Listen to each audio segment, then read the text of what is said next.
year ago, my life had collapsed around me. I'd worked myself into exhaustion. My father died suddenly, and my relationships were in turmoil. Little did I know at the time, out of my greatest despair was to come the greatest gift.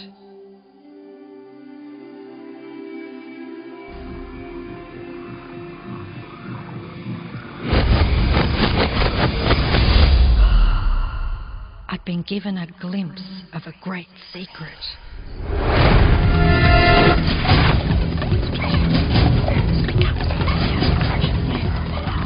I began tracing the secret back through history.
I couldn't believe all the people who knew this. They were the greatest people in history.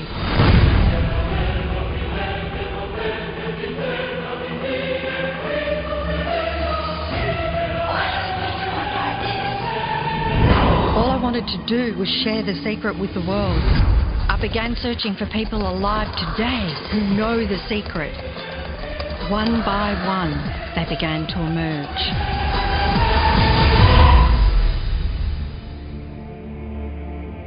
You know, this secret gives you everything you want. Happiness, health, and wealth. You can have, do, or be anything you want. We can have whatever it is that we choose. I don't care how big it is. What kind of a house do you want to live in? Do you want to be a millionaire? What kind of a business do you want to have? Do you want more success? What do you really want? I've seen many miracles take place in people's lives. Financial miracles, miracles of physical healing, mental healing, healing in relationships. All of this happened because of knowing how to apply the secret. This is the great secret of life.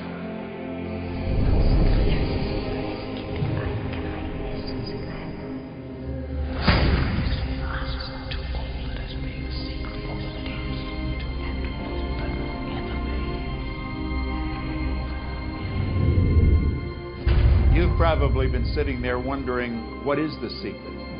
I'll tell you how I have come to understand it. We all work with one infinite power. We all guide ourselves by exactly the same laws. The natural laws of the universe are so precise that we don't even have any difficulty building spaceships. We can send people to the moon, and we can time the landing with the precision of a fraction of a second. I don't care if you're in India, if you're in Australia, New Zealand, Stockholm, or London, or Toronto, or Montreal, or New York. We're all working with one power, one law. It's attraction. The secret is the law of attraction.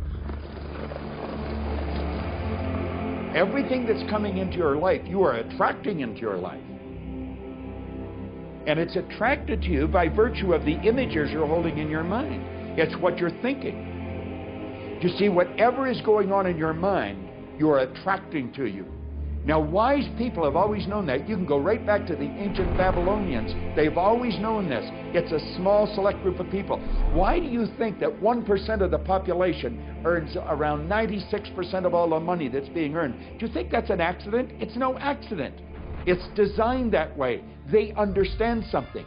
They understand the secret. And you are being introduced to the secret. The simplest way for me to look at the law of attraction is if I think of myself as a magnet, and I know that a magnet will attract to it. Very basically put, the law of attraction says that like attracts like.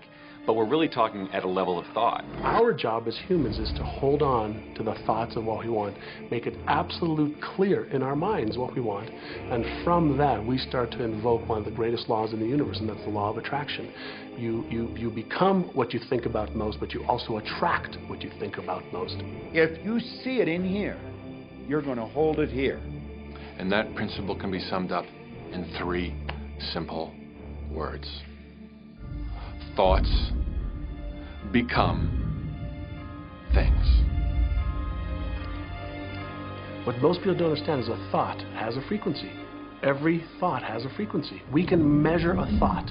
And so if you're thinking that thought over and over and over again, or if you're imagining in your mind, okay, having that brand new car, having the money that you need, building that company, finding your soulmate, if you imagine what that looks like, you're emitting that frequency on a consistent basis. Thoughts are sending out that magnetic signal that is drawing the parallel back to you.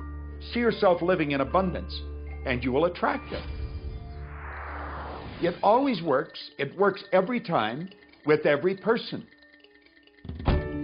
Here's the problem. Most people are thinking about what they don't want, and they're wondering why it shows up over and over and over again. The law of attraction doesn't care whether you perceive something to be good or bad, or whether you don't want it or whether you do want it. It's responding to your thoughts. So if you're sitting there looking at a mountain of debt, feeling terrible about it, that's the signal you're putting out into the universe. Wow, I feel really bad because of all this debt I've got. You're just affirming it to yourself. You feel it on every level of your being. That's what you're going to get more of.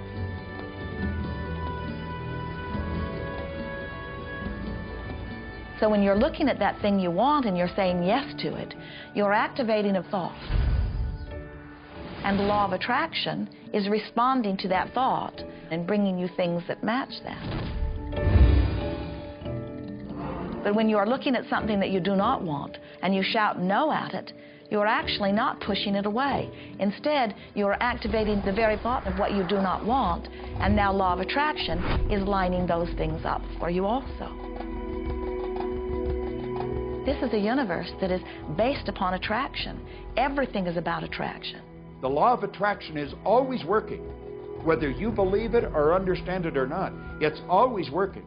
You might be thinking about the past or the present or the future, but whether you're remembering or observing or imagining, still in that process you are activating thought, and law of attraction, which is the most powerful law in the universe, is responding to your thought.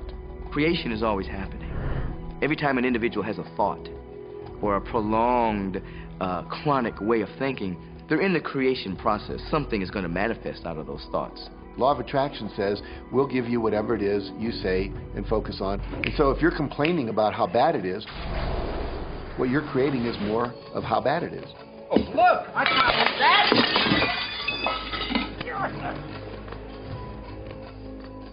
I had a student named Robert. Robert was a gay man, and he was taking an online course I have, part of which entails email access to me. And he outlined all of the grim realities of his life. In his job, all the people ganged up on him. And it was constantly stressful because of how nasty they were with him. When he walked down the street, he said every block he was accosted by homophobic people who wanted to abuse him in some way. He was wanting to become a stand-up comedian. And when he went out and did a stand-up comedy job, everybody heckled him about being gay. And his whole life was one of a lot of unhappiness and misery, and it all focused around this idea of being attacked because he was gay. I began to teach him that he was focusing on what he did not want. I directed him back to his email that he sent me and said, read it again. Look at all the things you do not want that you're telling me about. And I can tell you're very passionate about this. When you focus on something with a lot of passion, it makes it happen even faster. And then he really started taking this thing about focusing on what you want to heart. And he began really trying it. What happened within the next 6 to 8 weeks was absolutely a miracle.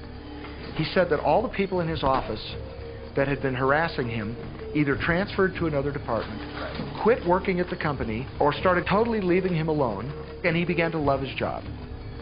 He noticed that when he was walking down the street that nobody came up to him and harassed him anymore. They just weren't there. I'm a very, very gay man. When he went and did his stand-up comedy routines, he started getting standing ovations and nobody was heckling him. His whole life changed because he changed from focusing on what he did not want, what he was afraid of, what he wanted to avoid, to focusing on what he did want. So we may be very positive in our outlook and orientation, and we tend to attract positive people and positive events and circumstances. We may be very negative in our orientation, or very angry, in which case we tend to attract negative, angry people and negative, angry circumstances. And so you end up attracting to you the predominant thoughts that you're holding in your awareness, whether those thoughts are conscious or whether they're unconscious. That's the rub. If you look very carefully when it comes to the secret and the power of our mind and the power of our intention in our daily lives, it's all around us. All we got to do is open our eyes and look. You see law of attraction evidenced in your society when you see that the one who speaks most of illness has it, when you see that the one who speaks most of prosperity has it. Law of attraction is evident everywhere around you if you are understanding what it is. It has to do with you being a magnet, attracting thought, attracting people, attracting events, attracting lifestyle. Indeed, everything that you bring into your experience, you bring because of this powerful law of attraction. I mean, I'm not talking to you from the point of view of just wishful thinking or imaginary craziness.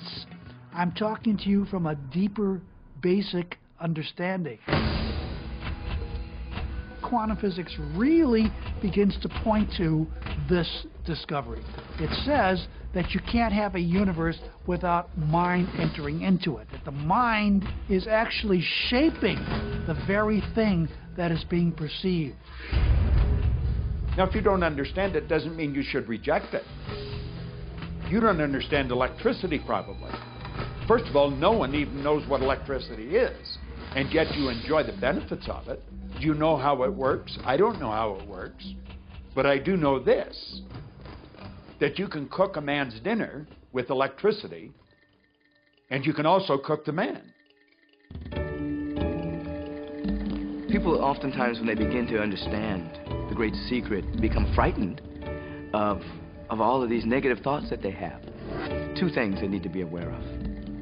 One, it has been proven now scientifically that an affirmative thought is hundreds of times more powerful than a negative thought. So that eliminates a degree of worry right there. You live in a reality where there is this buffer of time, and truly that serves you. You're really not wanting to be in an environment where your thoughts manifest immediately.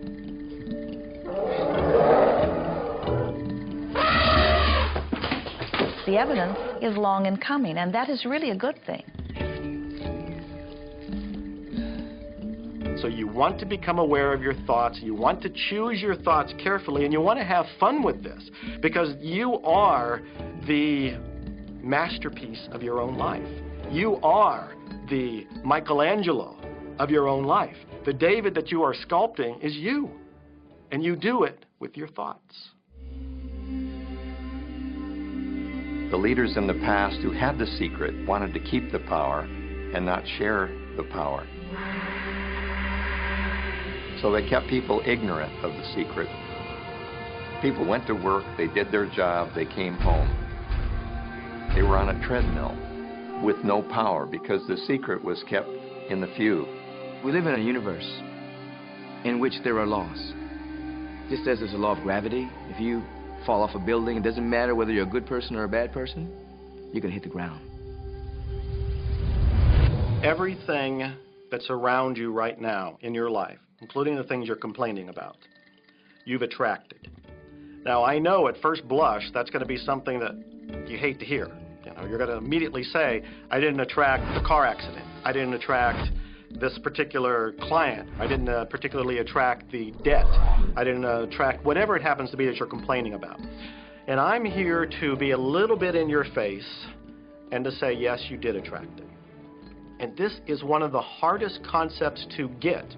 But once you've accepted it, it's life transforming. This is part of the overall giant secret here. And most of us attract by default. We just think that we don't have any control over it. Our thoughts are on autopilot, our feelings are on autopilot, and so everything is just brought to us by default. Now, if this is your first time to hear this, it may feel like, oh, I have to now monitor my thoughts. This is going to be a lot of work. It will seem like that at first, but that's where the fun begins. We do not encourage that you try to monitor your thoughts. That will sort of make you crazy. There are so many thoughts coming to you from so many different directions about so many different subjects. That's where your emotional guidance system comes in. Your emotions, your emotional guidance system is what helps you to understand what you're thinking. So your thoughts cause your feelings. The emotions are this incredible gift that we have to let us know what we're attracting.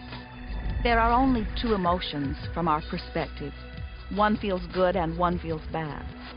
You call them all sorts of different things, but essentially all of those negative emotions, whether you call it guilt or anger or frustration, all feel much the same. They do not feel good. And all of those are guidance saying that which you are thinking about right now is not in line with what you are really wanting. On another level, it's called bad frequency or bad vibes or whatever you want to call it. The one that feels good, that feeling of hope or happiness or love, that good feeling, that positive emotion, is guidance saying that which you are thinking right now is in alignment with what you are wanting. So it's really so simple. It's right there. The answer is, what am I attracting right now? How do you feel? I feel good. Well, good. Keep doing that. Our feelings are a feedback mechanism to us about whether we're on track or not, whether we're on course or off course. The better you feel, the more in alignment you are. The worse you feel, the more out of alignment you are. What you are doing as you are moving through the variety of your day-to-day experience is you are offering thoughts that are literally formulating your future experience. And you can tell by the way you feel if the things that you're moving toward will please you when you get there.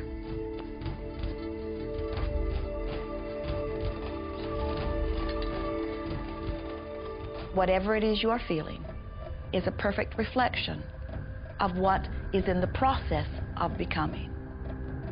And you're getting exactly what you're feeling about, not so much what you're thinking about. That's why people, if they stub their toe out of bed, they tend to spiral.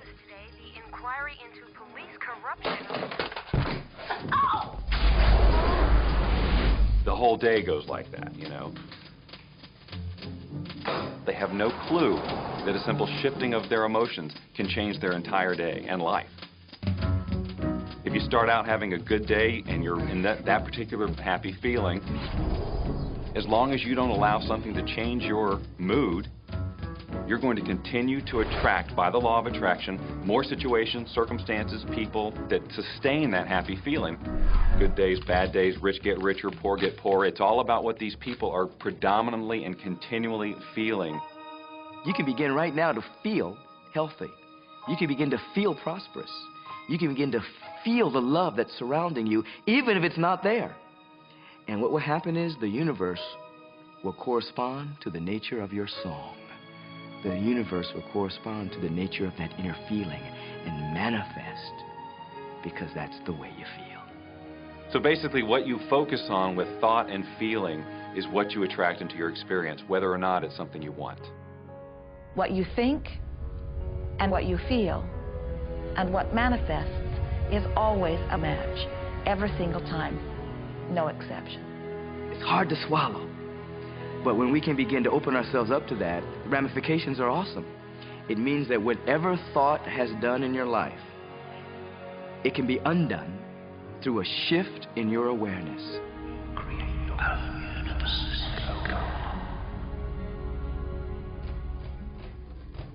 It's really important that you feel good, because this feeling good is what goes out as a signal into the universe and starts to attract more of itself to you. So the more you can feel good, the more you will attract the things that help you feel good and are to keep bringing you up higher and higher. When you're feeling down, do you know that you can change it like that? Put on a beautiful piece of music. Start singing. That'll change your emotion. Or think of something beautiful. Think of a baby. Maybe one you love. And dwell on it. Really keep that thought in your mind. Block everything out but that thought. I guarantee you'll start to feel good. This principle applies to your family pet, for instance, which I believe are wonderful because they put you in a great emotional state. When you feel love for your pet, that's a great state of love that's going to bring goodness into your life. What a gift that is. And when you begin to get the hang of this, when you begin to guide your thoughts based upon the way they feel, and you begin to notice the correlation between what you're feeling and thinking and what's coming back to you, before you know it, you will know that you are the creator of your own reality. And those who are watching from a distance will stand in amazement at the perfect life you live. Since I learned the secret and started applying it to my life has truly become magical. I think the kind of life that everybody dreams of, and I live on a day-to-day basis. I live in a $4.5 million mansion. I have a wife to die for. I get to vacation in all the fabulous spots of the world. I've climbed mountains, I've explored, I've been on safaris. And all of this happens and continues to happen because of knowing how to apply the secret. Life can be absolutely phenomenal, and it should be, and it will be, when you start using the secret.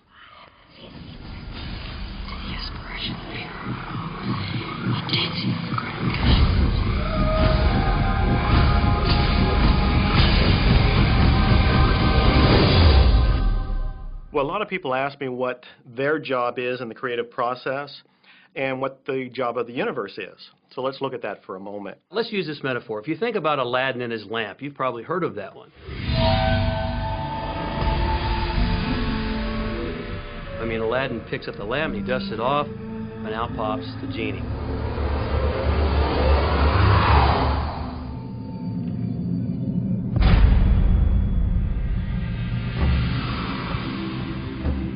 And the genie always says one thing. Your wish is my command. If you trace the story back to its origins, you know, we now think that there's 3 wishes, but if you trace the story back to its origins, there's absolutely no limit whatsoever to the wishes. Think about that one. Now, let's take this metaphor and blow it out and apply it to you in your life. Remember, Aladdin is the one who always asks for what he wants. Then you've got the universe at large, which is this grand genie, and traditions, you know, have called it so many different things. Your holy guardian angel, your higher self. I mean, we could put any label on it, and you choose the one that works best for you. But every tradition has told us there's something bigger than us. And the genie always says one thing. Your wish is my command. So we like to say to you that the creative process is a 3-step process. Step 1 is you must ask for what you want. You do not need to use words to ask. In fact, the universe is not even hearing words from you. The universe is responding completely to your thoughts.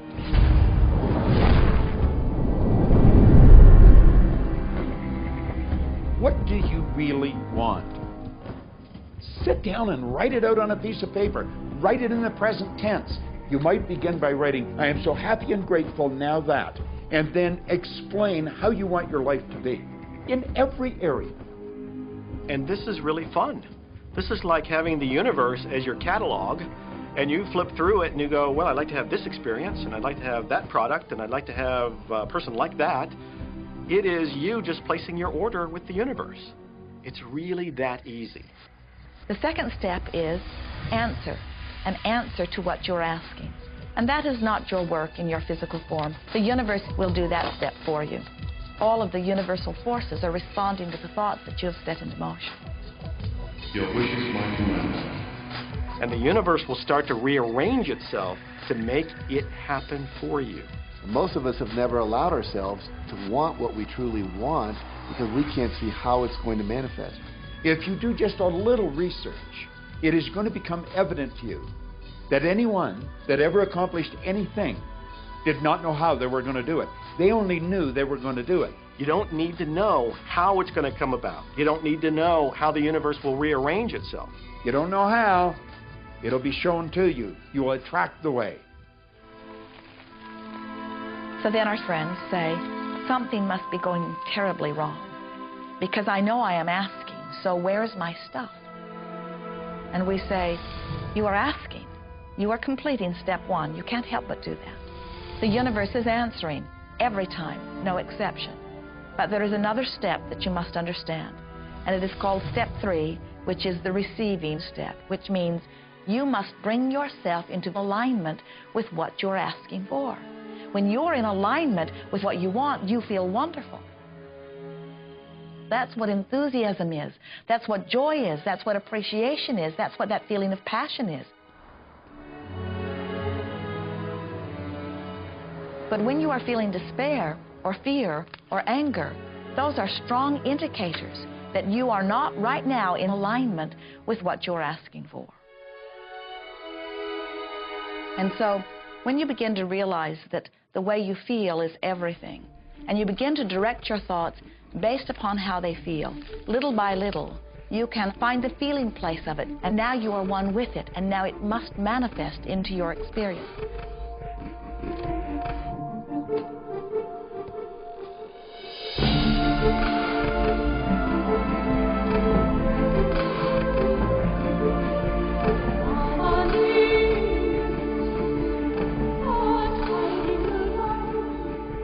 And when you turn that fantasy into a fact, you're in the position to build bigger and better fantasies. And that, my friend, is the creative process. So the law of attraction, the study and practice of the law of attraction is just figuring out what will help you generate the feelings of having it now. Go test drive that car. Go shop for that home. Get in the house. Do whatever you have to do to generate the feelings of having it now and remember them. Whatever you can do to do that will help you to literally attract it. It could be you wake up and it's just there, it's manifest. Or you might get some inspired idea of some action to take. You certainly shouldn't be going, well, I could do it this way, but man, I would hate that, because you're not on the right track if that's the case. Action will sometimes be required, but if you're really doing it in line with what the universe is trying to deliver, it's going to feel joyous, you're going to feel so alive, time will just stop, you could do it all day. The universe likes speed. Don't delay, don't second guess, don't doubt. When the opportunity's there, when the impulse is there, when the intuitive nudge from within is there, act. That's your job. And that's all you have to do. You will attract everything that you require. If it's money you need, you'll attract it. If it's people you need, you'll attract it. If it's a certain book you need, you'll attract it. You've got to pay attention to what you're attracted to. Because as you hold images of what you want, you're going to be attracted to things and they're going to be attracted to you. But it literally moves into physical reality with and through you. And it does that by law. You can start with nothing. And out of nothing and out of no way, a way will be made. Think of this, a car driving through the night, the headlights only go 100 to 200 feet forward, and you can make it all the way from California to New York driving through the dark because all you have to see is the next 200 feet. And that's how life tends to unfold before us. And if we just trust that the next 200 feet will unfold after that, and the next 200 feet will unfold after that, your life will keep unfolding, and it will eventually get you to the destination of whatever it is you truly want because you want it.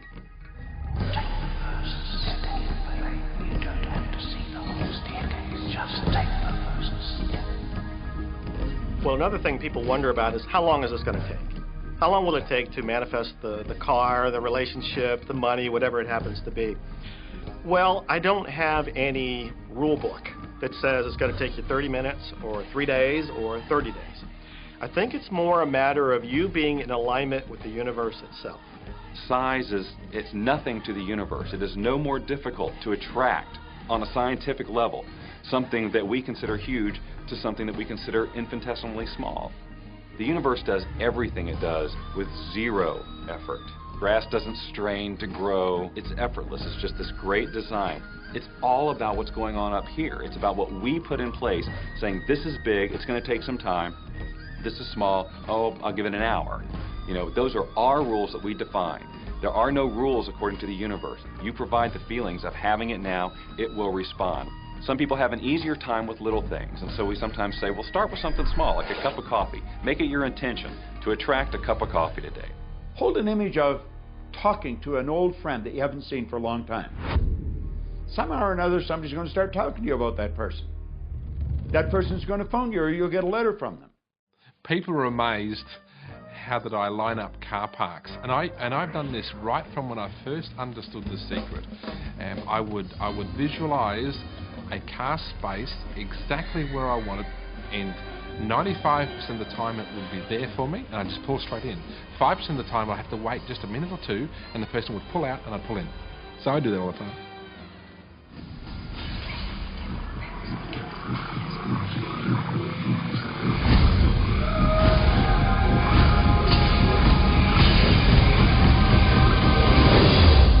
A lot of people feel stuck or in prison or confined by their current circumstances. And I'm trying to point out that whatever your circumstances right now, that is only your current reality. And current reality will begin to change as a result of watching this and beginning to use the secret. But sometimes it feels like you're stuck because you continue to think the same thoughts over and over again. And so you tend to get the same results over and over again. And the reason is because most people offer the majority of their thought in response to what they are observing. You see, if you're just looking at what is, then you're just thinking about what is. And when you think about what is, law of attraction gives you more of it. And then if you just observe what is, then you're just thinking about what is. And law of attraction gives you more of what is. And then if you just observe what, we've been over this, haven't we? You have to find a way that you are approaching what is through a different vantage point. Most people look at their current state of affairs and they say, this is who I am. That's not who you are. That's who you were. You see, if you look at your current state of affairs right now, let's say, for instance, that you don't have a lot of money in your bank account, or you don't have the relationship that you want, or your health and fitness isn't up to par. That's not who you are. That's the residual outcome of your past thoughts and actions. So we're constantly living in this residual, if you will, of the thoughts and the actions we've taken in the past. When you look at your current state of affairs and define yourself by that, then you doom yourself to have nothing more than the same in the future. All that we are is the result of what we have thought. Okay, what can you do right now to begin to turn your life around? I'll tell you 2 or 3 things. Start making a list of things to be grateful for. Start with that, because this shifts your energy. It starts to shift your thinking. Where before this exercise, you might be focusing on what you don't have, and you might be focusing on your complaints, and you might be focusing on whatever the problems are.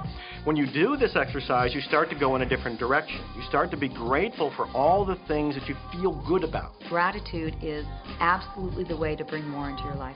Every man knows that when his wife's appreciating him for the little things he does, what does he want to do? He wants to do more. It's always about appreciation. It pulls things in. It attracts support. I've said for many years that whatever we think about and thank about, we bring about. Because that's that feeling that you have to have, you know. And so for me, it's been such a powerful exercise every morning to get up and say thank you. Every morning when my feet hit the floor, thank you. And then I start running through what I'm grateful for as I'm going to brush my teeth and do the things I do in the morning. And I'm not just thinking about them and doing some rote routine, but I'm putting it out there and I'm feeling the feelings of gratitude. Because as soon as you start to feel differently about what you already have, you will start to attract more of the good things, more of the things you can be grateful for. Because you can look around and say, well, look, I don't have the car I want, I don't have the house I want, I don't have the health I want, I don't have the spouse I want. Whoop, back up, back up. Those are all the things you don't want.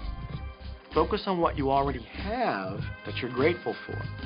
And it might be you have the eyes to watch this.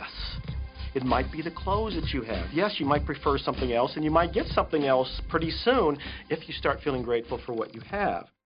I think everybody goes through times when they say, oh man, things aren't working right, or things are going bad, and there were some things going on in my family, and I found a rock. I was just sitting here holding this rock. You might see me carrying around. I found a rock. I stuck it in my pocket, and I said, you know what? Every time I touch this rock, I'm going to think of something that I'm grateful for. And so every morning when I get up in the morning, I pick it up off the dresser, I put it in my pocket, and I go through the things that I'm grateful for. At night, what do? You empty your pocket, and there it is again. And I've had some different experiences with that. I've had some amazing experiences. I had a guy from South Africa, and every time he saw me drop it, he said, what is that? Well, what's that?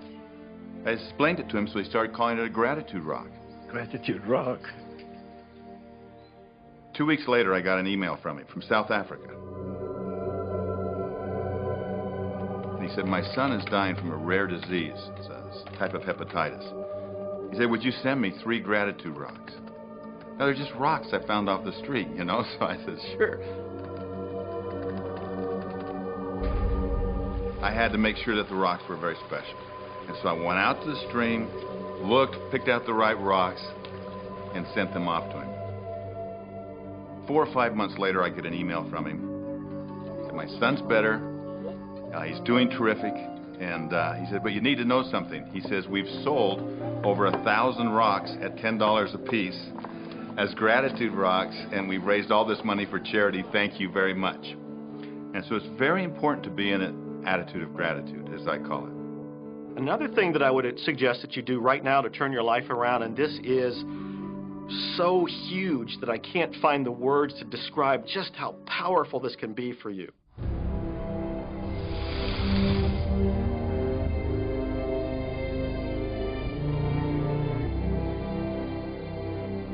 I took the visualization process from the Apollo program and instituted it during the 1980s and 90s into the Olympic program. And it was called visual motor rehearsal. When you visualize, then you materialize. And the interesting thing about the mind is we took Olympic athletes and then hooked them up to sophisticated biofeedback equipment and had them run their event only in their mind. Incredibly, the same muscles fired in the same sequence when they were running the race in their mind as when they were running it on the track. How could this be? Because the mind can't distinguish whether you're really doing it or whether it's just a practice. I think if you've been there in the mind, you'll go there in the body. When you're visualizing, when you've got that picture playing out in your mind, always and only dwell upon the end result.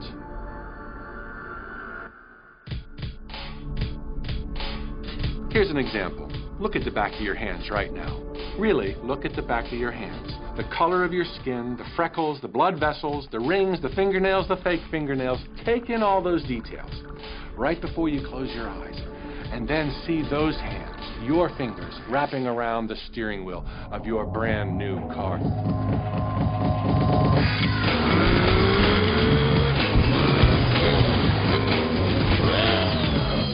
This is such a holographic experience, so real in this moment, that you don't even feel like you need the car because it feels like you already have it. It's the feeling that really creates the attraction, not just the picture or the thought. And I think for a lot of people, they think, well, if I think positive thoughts, or if I visualize having what I want, that'll be enough. But if you're doing that and still not feeling abundant or feeling, loving and joyful, then it doesn't, from my mind, really create the power of the attraction. This is where the secret actually moves into action. You put yourself in the feeling place of really being in that car, not, oh, I wish I could get that car, or someday I'll have that car, because that's a very definite feeling associated with that. It's not in the now, it's not, it's in the future. If you stay in that feeling, it will always be in the future. Feel the joy, feel the happiness, no matter how silly it seems in that dark and quiet room, and you're going, woohoo, do it. A lot of people will say, come on, do I have to do that? How bad do you want change?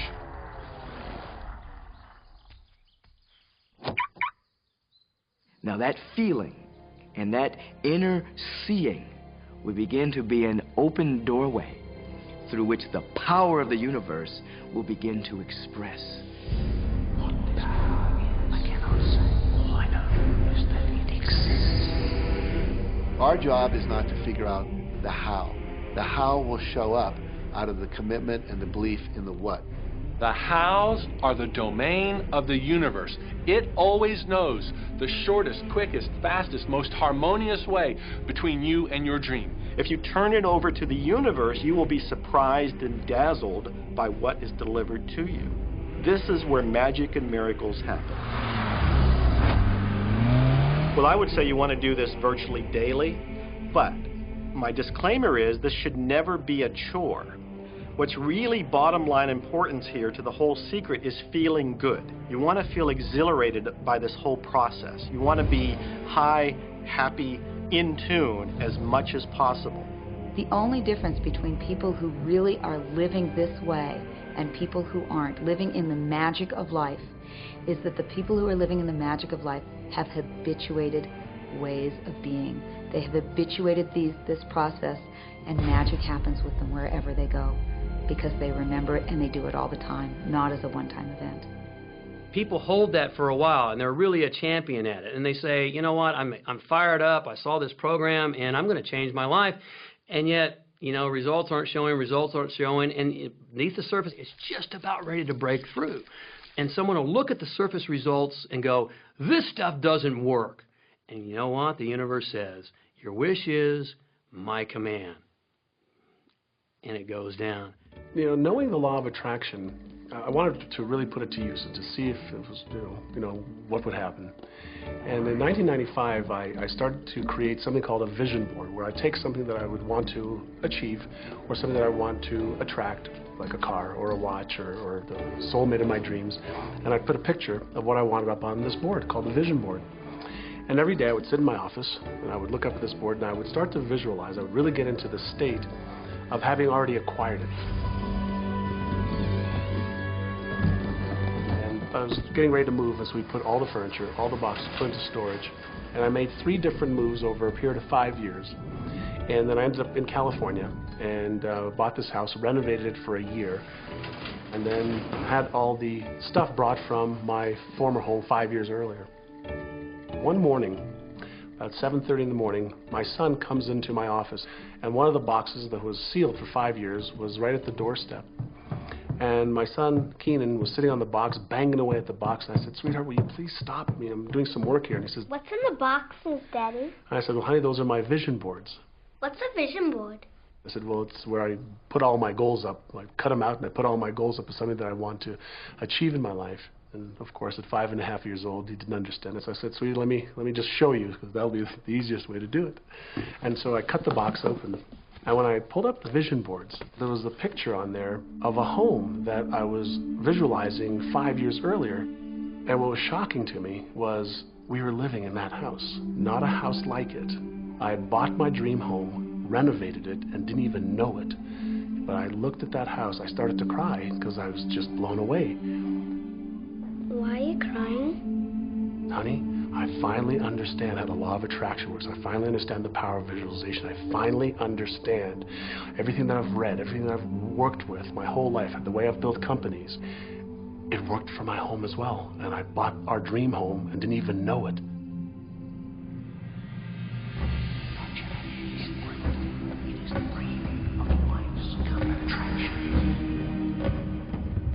Decide what you want, believe you can have it, believe you deserve it, believe it's possible for you.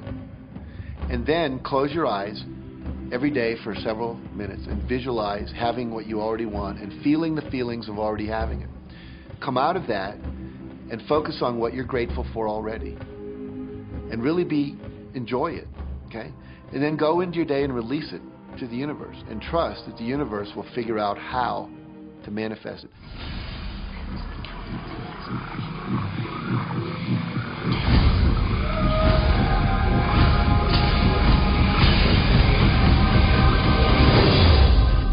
No, The Secret was definitely a real transformation for me because I grew up in a family where my dad was very negative, thought that rich people were people that had ripped everyone off, thought that anyone who had money, must have deceived somebody. And so I grew up with a lot of beliefs about money, that if you had it, it made you bad. Only evil people have money. And, money doesn't grow on trees. That was a big one. Who do you think I am, Rockefeller? That was one of his favorite phrases. So I grew up truly believing that life was difficult, that it was hard, you had to struggle. And it was only when I met W. Clement Stone that I literally began to shift my life. Whatever the mind of man can conceive. When I was working with Stone, he said, I want you to set a goal that's so big that if you achieved it, it would blow your mind. And you would know it's only because of what I've taught you that you would have achieved this goal. Well, at the time, I was making about $8,000 a year. And for some reason, I wanted something that was really measurable. So I said, I want to make $100,000 in a year. Now, I had no idea how I could do that. I saw no strategy, no possibility, but I just said, I'm going to declare that, I'm going to believe it, I'm going to act as if it's true, and release it. And so I did that. And one of the things he taught me was every day to close your eyes and visualize the goal as if it's already achieved. And I had actually made a $100,000 bill that I put on the ceiling. So the first thing I'd see when I woke up, I'd look up and there it was, and it would remind me that this was my intention. And then I would close my eyes and visualize having this $100,000 a year lifestyle. And interestingly enough, nothing major happened for about 30 days. I didn't have any great breakthrough ideas. No one was offering me more money. And all of a sudden, I was in the shower. It was about 4 weeks into it, and I had a $100,000 idea. It just came right into my head. I had a book I had written, and I said, if I could sell 400,000 copies of my book at a quarter each, that would be $100,000. Now, the book was there, but I never had this thought. And one of the secrets, I think, is that when you have inspired thought, you have to trust it and you have to act on it. Now, I didn't know how to do that. I didn't know how I was going to sell 400,000 copies. We'd never done that. And then I saw the National Enquirer at the supermarket. I had seen that millions of times, and it was just background. And all of a sudden, it jumped out of me as foreground, and I thought, wow, if readers knew about my book, certainly 400,000 people would go out and buy it. And about 6 weeks later, I gave a talk at Hunter College in New York to 600 teachers, and this lady comes up at the end and she says, that was a great talk. I'd like to interview you. Let me give you my card. And I said, who do you write for? I'm a freelancer, but I sell most of my stuff to the National Enquirer. And I had this little theme from the Twilight Zone went off in my head. Nah, nah, nah, nah, nah, nah. Like, whoa, this stuff's really working. So that article came out, and our book sales started to take off. But the point I want to make is that I was attracting into my life all these different events, including this person. And to make a long story short, I did not make $100,000 that year. We made $92,327. But do you think we were like depressed and going, this doesn't work? No, we were going, whoa, this is amazing. And so my wife said to me, wow, if it works for 100,000, you think it'd work for $1 million? And I said, I don't know. I think so. Let's try it. My publisher actually wrote me a check as a royalty check for our first Chicken Soup for the Soul book. And he actually put a smiley face in his signature because it was the first $1 million check he'd ever written. And so I know from my own experience, because I wanted to test it, does this secret really work? And when we put it to the test, it absolutely worked. And now I live my life from that every single day. Well, I can just imagine what a lot of people that are watching this are thinking. And that is, how can I attract more money into my life? How can I get more of the green stuff? How can I get more wealth and prosperity? How can I, when I love my job, deal with the credit card debt that I have? And the realization that maybe there's a ceiling on the money that can come in because it's coming to me through my job. How can I bring in more? Intend it. This goes back to one of the things we've been talking about throughout the whole secret. Your job is to declare what you would like to have from the catalog of the universe. Well, if cash is one of them, say how much you would like to have. I would like to have $25,000 unexpected income within the next 30 days. or whatever it happens to be. It should be believable for you. Most people have a goal of getting out of debt. That'll keep you in debt forever. Whatever you're thinking about, you will attract. You'll say, but it's get out of debt. I don't care if it's get out or get in. If you're thinking debt, you're attracting debt. Set up an automatic debt repayment program and then start to focus on prosperity. So many times people say to me, well, I'd like to double my income in the next year. But then you look at their actions and they're not doing the things that are going to make that happen. And they'll turn right around and go, well, I can't afford that. Okay, guess what? Your wish is my command. As you are fussing about not having enough money, as you are talking to your friend about not having enough money, as you are feeling unhappy about not having enough money, you are actually activating within yourself or continuing the activation of a thought that is very different from the desire that you have launched. What it just comes down to is you just can't want more money and focus upon not enough. When I first understood the secret, I was getting bills. Every day I'd get a bunch of bills in the mail. And I thought, how do I turn this around? The law of attraction states that what you focus on, you will get. So I got a bank statement. I whited out the total and I put a new total in there. I put exactly how much I wanted to see in the bank. So I thought, what if I just visualize checks coming in the mail? So I just visualize a bunch of checks coming in the mail. Within just 1 month, things started to change. And it is amazing. Today, I just get checks in the mail. I get a few bills, but I get more checks than bills. I grew up on you have to work hard for money, you have to work hard for money. And so I replaced that with money comes easily and frequently. Now, in the beginning, it feels like a lie, right? There was a part of your brain that will say, oh, you liar, it's hard. So you have to know it's this little tennis match that will go on for a while. When it comes to creating wealth, wealth is a mindset. It's all about how you think. I'd say 80% of my coaching that I do one-on-one with folks is about their psychology and the way they think. And I know when people are listening, they say, oh, well, you can do it, I can't. Every person has the capability to change the way they're in a relationship and conversation with money. I find so many people who maybe make a tremendous amount of money, but their relationships stink.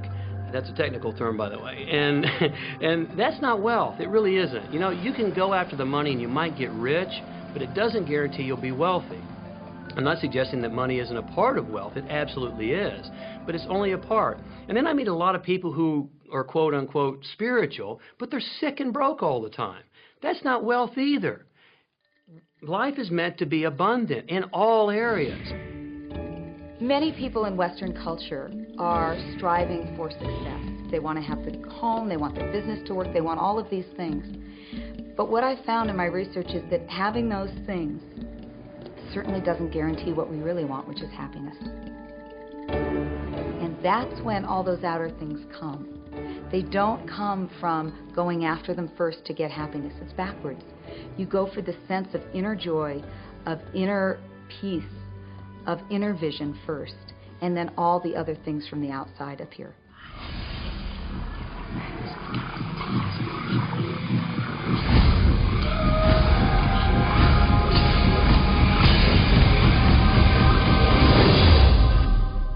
The secret means for me actually that we are creators of our universe, and that every wish of what we want to create will manifest in our life.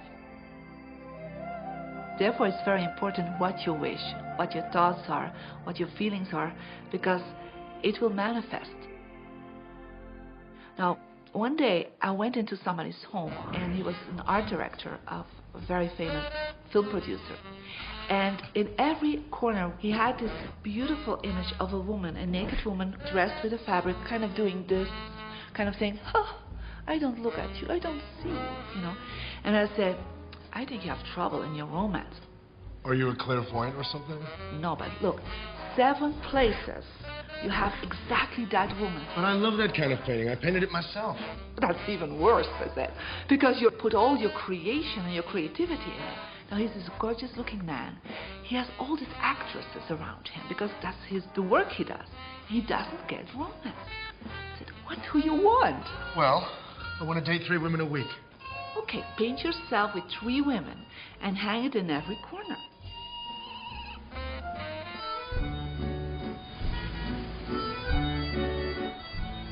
6 months later, see him in Europe and said, how is your love life?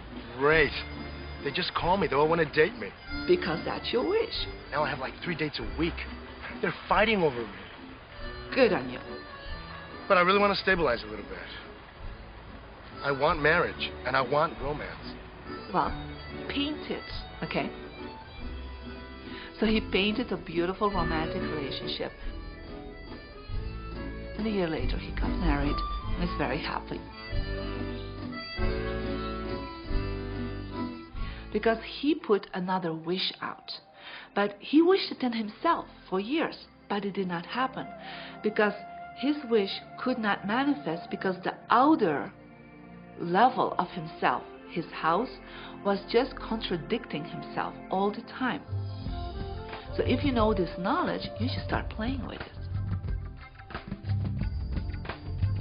Inside relationships, it's important to first understand who's coming into the relationship.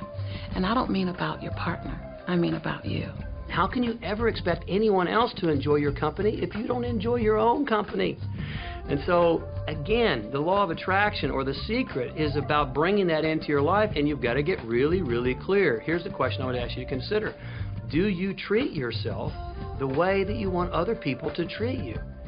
You become the solution for you. Don't now you owe me and you need to give me more. Instead, give more to yourself. Take time off to give to yourself, in a sense, to fill yourself up to fullness, to where now you can overflow in giving. I got into many relationships expecting my partner to show me my beauty. I needed to see him showing me my beauty because I didn't feel beautiful. Because when I was growing up, my sheroes were Charlie's Angels, the Bionic Woman, Wonder Woman. And though they were wonderful women, none of them looked like me.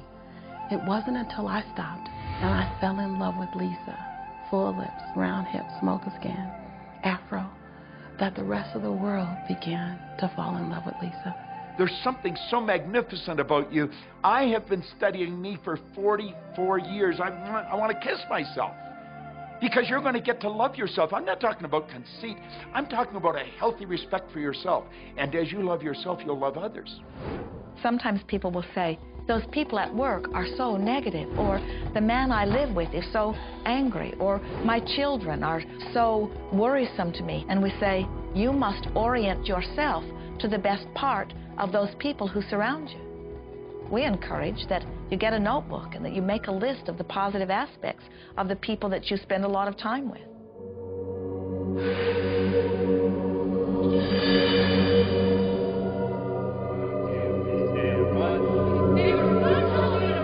There could be someone that you have a terrible experience with, a terrible relationship with. And in the privacy of your own mind, and with quite a bit of work, we will admit, as you focus upon things that you like most, those people will become that mostly to you. And even though you cannot create in their reality, if they are in a mood or an attitude that doesn't match the mood or attitude that you have about them, they'll zig while you zag. Law of attraction will not put you in the same space together. Your frequencies don't match up. If you knew your potential to feel good, you would ask no one to be different so that you can feel good. You would free yourself of all of that cumbersome impossibility of needing to control the world or control your mate or control your child. You are the only one who creates your reality. For no one else can think for you. No one else can do it. It is only you. Every bit of it you.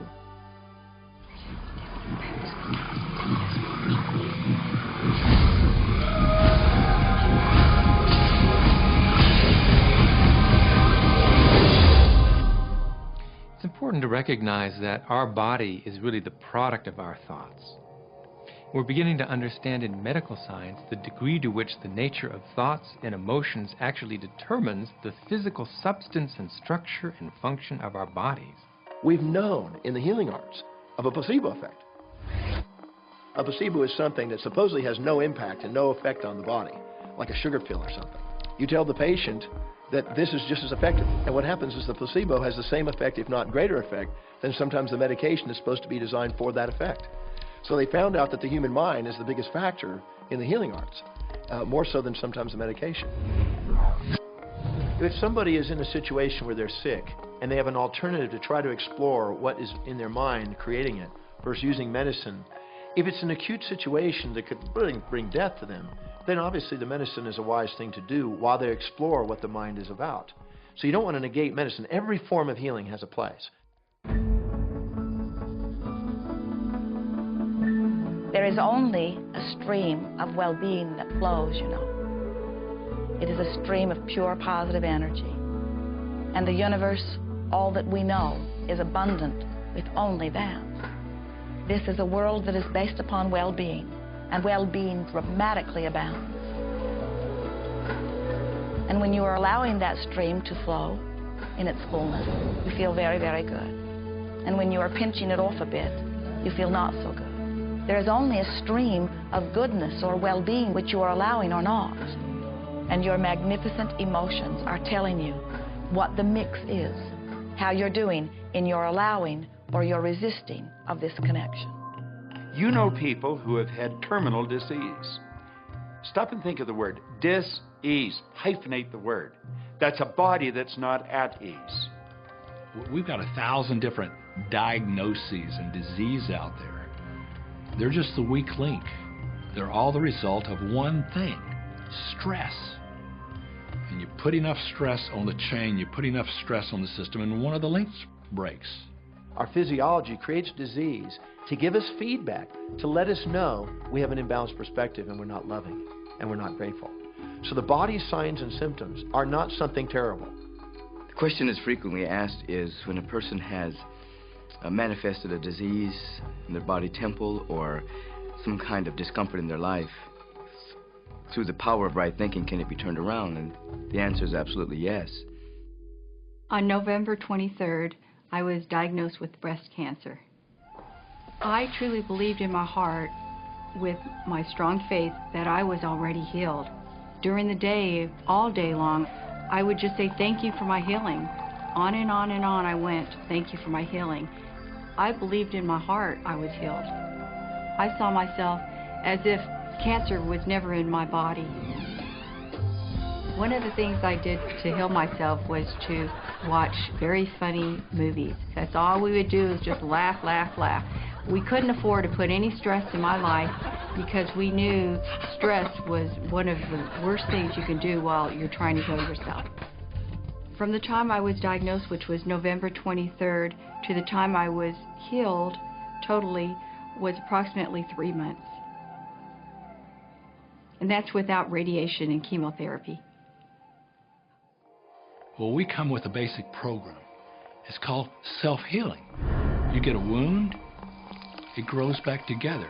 You get a bacterial infection, the immune system comes and takes care of those bacteria and heals it up. The immune system is made to heal itself. Dis-ease cannot live in a body that's in a healthy emotional state. Your body is casting off millions of cells every second, and it's creating millions of new cells. In fact, literally, parts of our body are replaced every day. Other parts take a few months, other parts a couple of years. But within a few years, we have a brand new physical body. If you have a disease and you're focusing on it and you're talking to people about it, you're going to create more disease cells. See yourself living in a perfectly healthy body. Let the doctor look after the disease.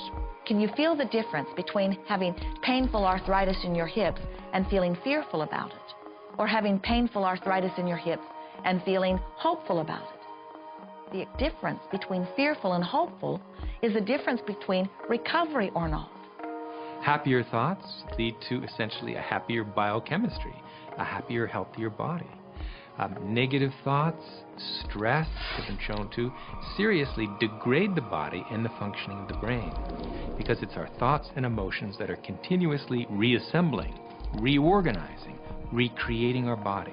Remove physiological stress from the body, and the body does what it was designed to do. It heals itself. I've seen kidneys regenerated. I've seen cancer dissolved. I've seen eyesight improve and come back. I always say that incurable means curable from within. You can change your life and you can heal yourself.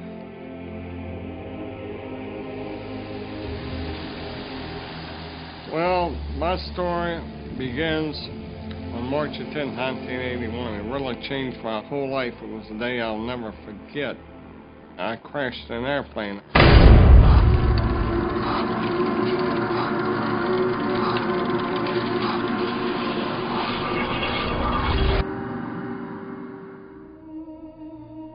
I ended up in the hospital completely paralyzed. My spinal cord was crushed. I broke the first and second cervical vertebrae. My swallowing reflex was destroyed. I couldn't eat or drink. My diaphragm was destroyed. I couldn't breathe. All I could do was blink my eyes. The doctors, of course, said all my life I'd be a vegetable. All I'd do is blink my eyes the rest of my life. That's the picture they saw of me, but it didn't matter what they thought. The main thing was what I thought.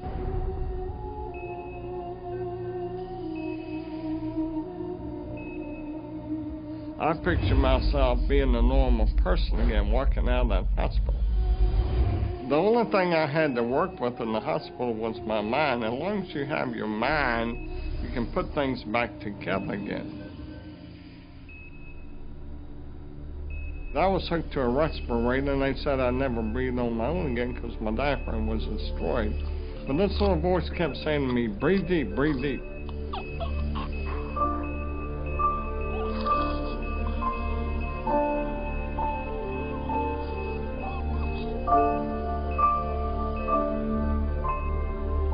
Finally, I was weaned from it. They were at a loss for an explanation. See, I could not afford to allow anything to come in my mind that would distract me from my goal and from my vision.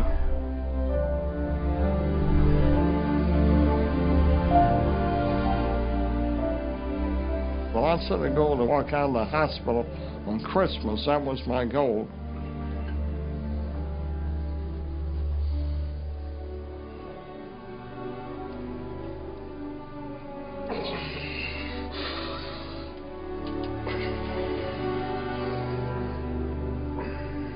Months later, I walked out of the hospital on my own 2 feet. They said it couldn't be done. That's a day I will never forget. For people that are sitting out there right now watching this program that are hurting, if I wanted to sum up my life and sum up for people what they can do in life, I would sum it up this way in 6 words. Man becomes what he thinks about.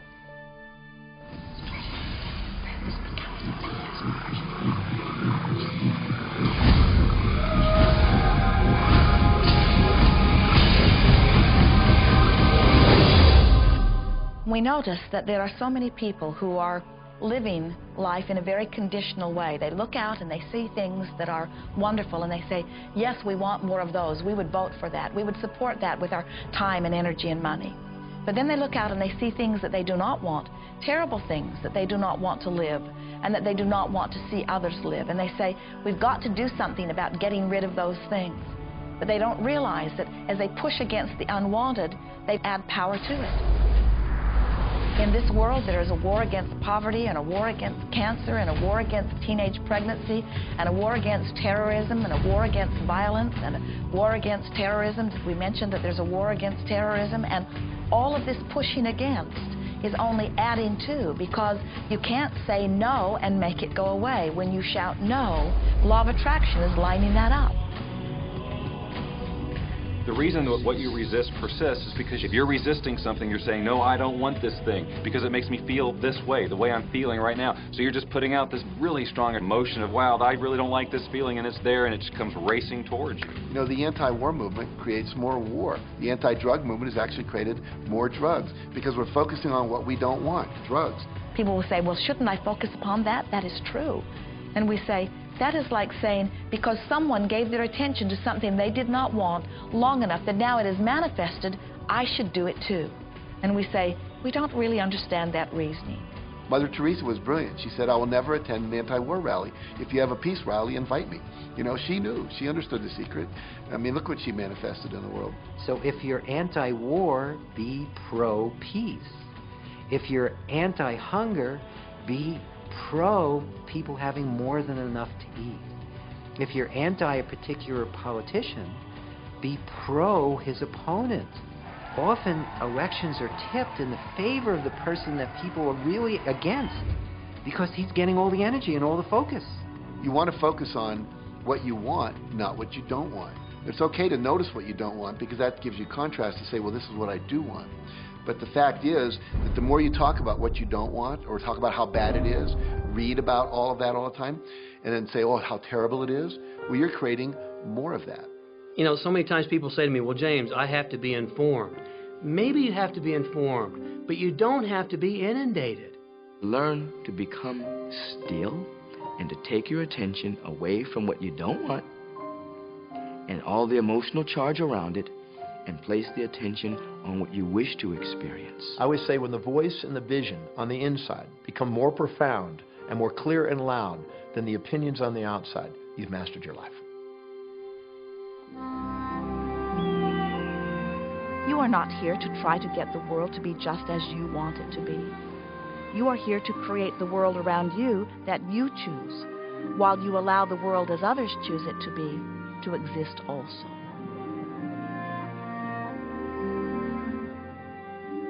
One of the questions I get almost all the time, and it's probably on somebody's mind right now if it's not on yours, and that's the idea that, well, if everybody uses The Secret and they all treat the universe like a catalog, aren't we going to run out of stuff? Won't everybody just make a run for it and bust the bank? What's beautiful about the teaching of the Great Secret is that there's more than enough to go around for everyone. There is a lie that acts like a virus within the mind of humanity. And that lie is there's not enough good to go around. There's lack, and there's limitation, and there's just not enough.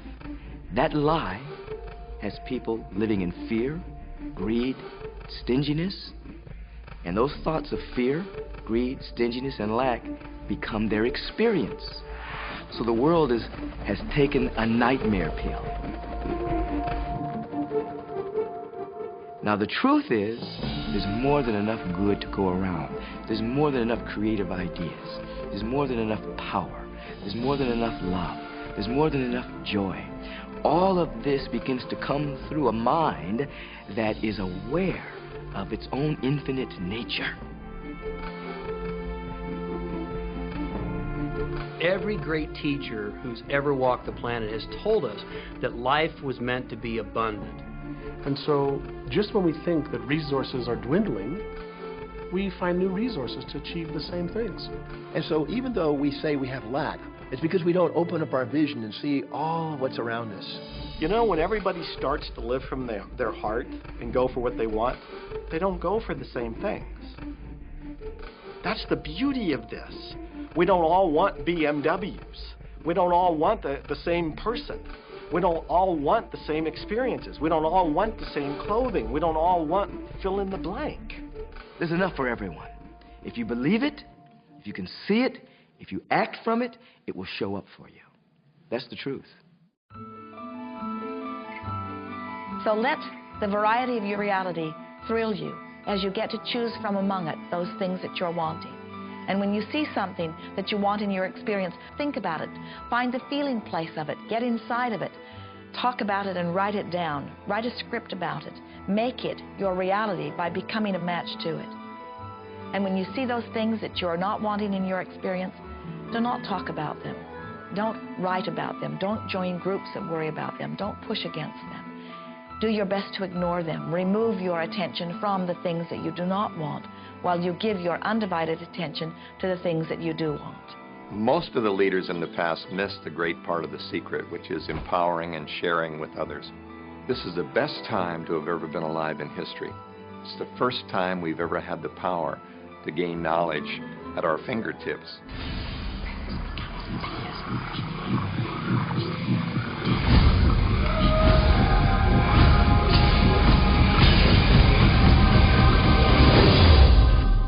When we look around us, even at our own bodies, what we see is the tip of the iceberg.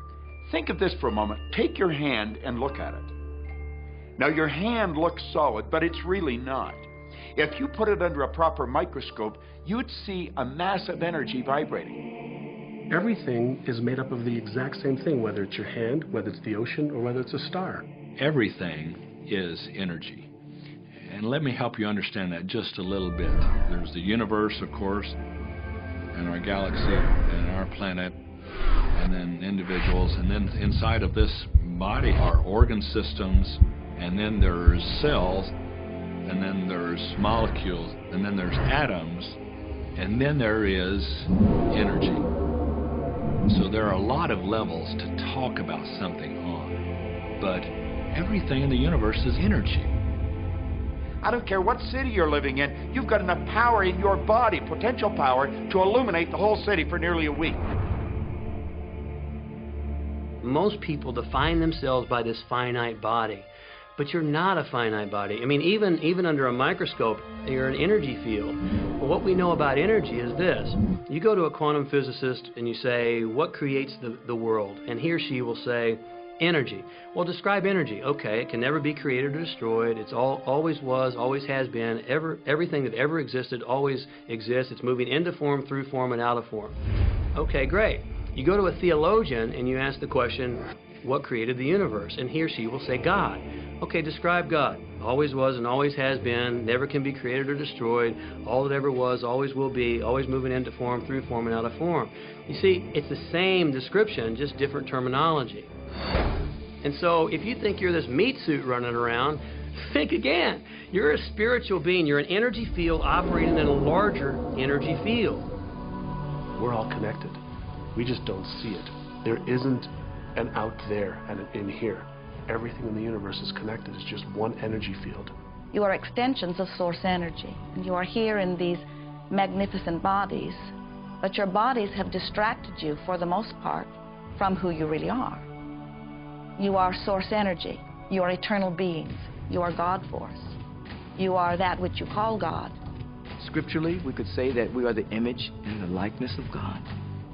We could say we are another way that the universe is becoming conscious of itself.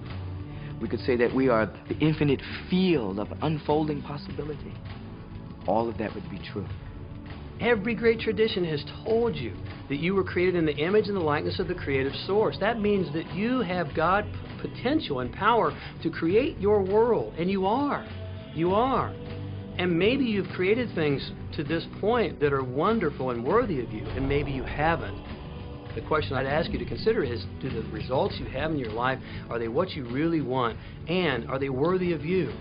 If they're not worthy of you, then when would now be the right time to change those? Because you have the power to do that.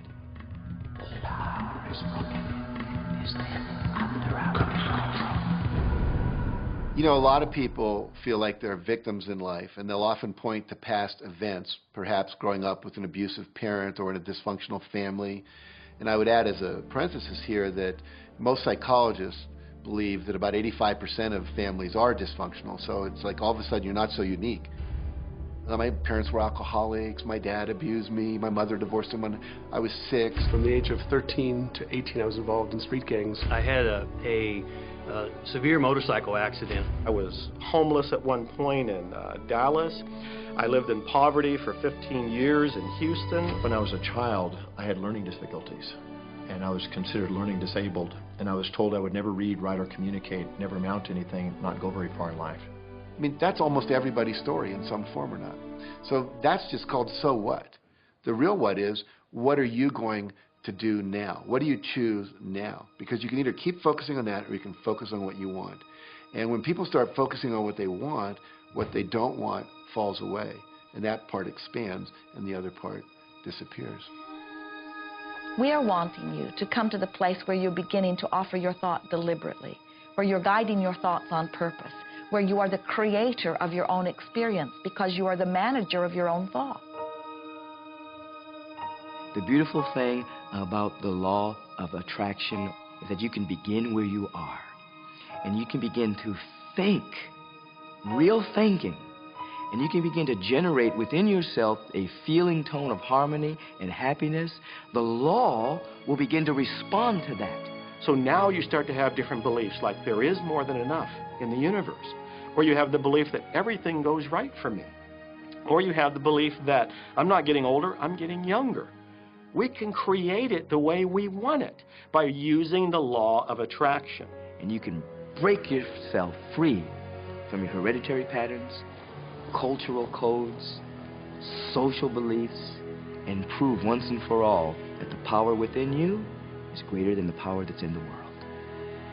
Some of you may be thinking, well, that's very nice, but I can't do that, or she won't let me do that, or he'll never let me do that, or I haven't got enough money to do that, or I'm not strong enough to do that, or I'm not rich enough to do that. I'm not. Every single I'm not is a creation. When you can, you are right. Are there any limits to this? Absolutely not. We are unlimited beings. We have no ceiling. The capabilities and the talents and the gifts and the power that is within every single individual on this planet is unlimited.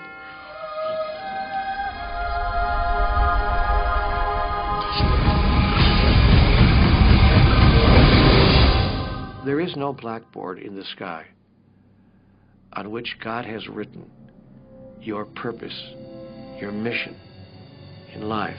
There's no blackboard in the sky that says Neil Donald Walsh, a handsome guy who lived in the first part of the 21st century, who, then there's a blank, you know, and all I have to do to really understand what I'm doing here, why I'm here, is to find that blackboard and find out what God really has in mind for me. But the blackboard doesn't exist. So your purpose is what you say it is. Your mission is the mission you give yourself.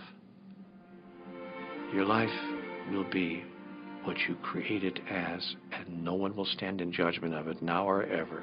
It took a lot of years for me to get this, because I grew up very much with this idea that, you know, there was something I was supposed to do, and if I wasn't doing it, I was like, God wouldn't be happy with me, you know. When I really got that my primary aim was to feel and experience joy, then I began to do only those things which brought me joy. We have a saying, you know, if it ain't fun, don't do it, you know. Joy, love, freedom, happiness, laughter. That's what it is. And if you've just experienced joy sitting there and meditating for an hour, by golly, do that. If you experience joy eating a salami sandwich, then do that. When I pet my cat, I'm in a state of joy. When I walk in nature, I'm in a state of joy. So I want to constantly put myself in that state. And when I do that, then all I have to do is have the intention of what I want, and what I want manifest. So inner happiness actually is the fuel of success. Anything that makes you feel good is always going to be drawing in more. You are listening to this right now. It's you that drew this into your life. It's your choice whether you want to take it and utilize it. If it feels good, if it doesn't feel good, then you know, let it go. Find something that feels good, that resonates with your heart.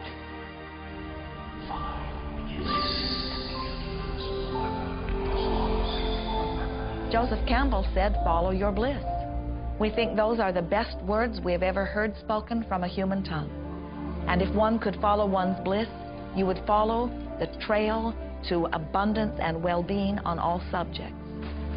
Enjoy life with us, because life is phenomenal. It's a magnificent trip.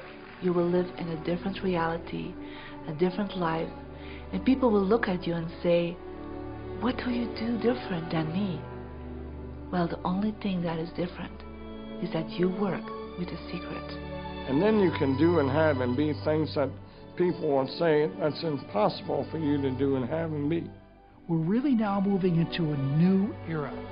It's the era where the last frontier is not space, as Star Trek would say, but it's going to be mind. I see a future of unbounded potential, unbounded possibilities. Remember, we're using at most 5% of the potential of the human mind. 100% human potential is the result of proper education. So imagine a world where people were using their full mental and emotional potential.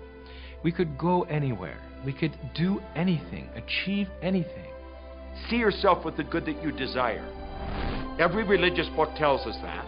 Every great book on philosophy, every great leader, all the avatars who have ever lived. Go back and study the wise ones. Many of them have been presented to you in this program. You know what? They all understood one thing. They understood the secret. Now you understand it. And the more you use it, the more you'll understand it. You may be feeling that it would be easier to be hearing these words if they had come to you the first day of your experience upon this earth. And if we were talking to you on your first day of physical life experience, we would say to you, welcome to planet Earth.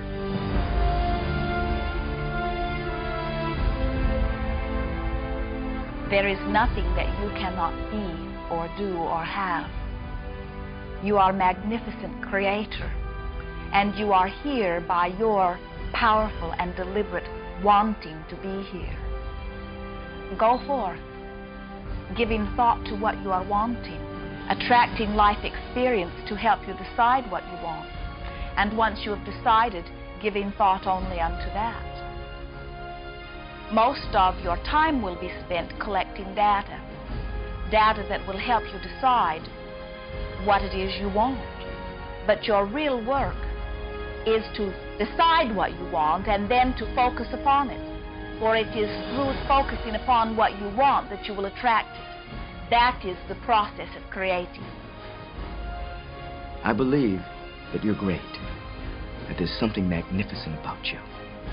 Regardless of what has happened to you in your life, regardless of how young or how old you think you might be, the moment you begin to think properly, there's something that is within you, there's power within you that's greater than the world, it will begin to emerge. It will take over your life. It will feed you. It will clothe you. It will guide you, protect you, direct you, sustain your very existence if you let it. Now that is what I know for sure.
About this.